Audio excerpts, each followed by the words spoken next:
Representative Ilhan Omar, Democrat of Minnesota, this week accused President Trump and administration officials of dangerous criminal neglect over their response to the COVID outbreak, trying to not get demonetized, asserting that they deserve blame for the death of her father and more than 300,000 other people in the U.S. who have died from COVID 19.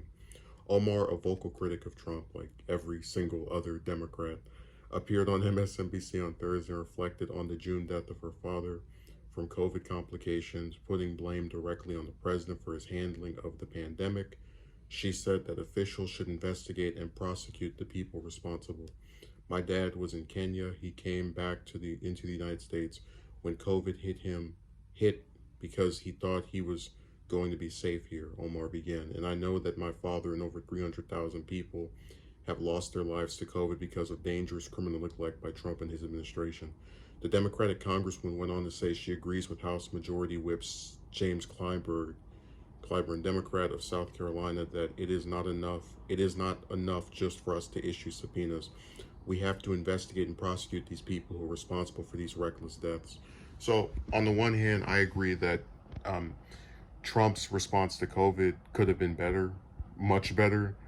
But on the other hand, and I've mentioned this repeatedly, I wish that people who criticize his response to the pandemic would stop seemingly being partisan. What I mean by that is, I'm someone who would lean more toward the Democrats for most issues, but I can still admit that Kumo, for example, boggled dealing with the pandemic by having nursing homes filled with people who had the disease where they were around each other. And just, that's one of the things that's pretty awful about this virus, because it's allowed those that were complicit on the state level to be able to get away with their ridiculousness, since all of the focus has been on the president.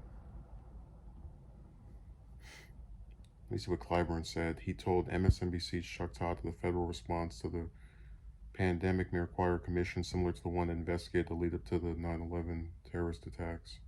And again, unfortunately, I do believe that just based off of the way the U.S.'s criminal justice system is skewed, I'm finding it very hard to believe that a single elected official or member of their inner circle will go to jail over this virus. I think, I guess I would support looking into it, but, as in this support establishing the commission, but I find it very unlikely that they're actually going to put anyone behind bars.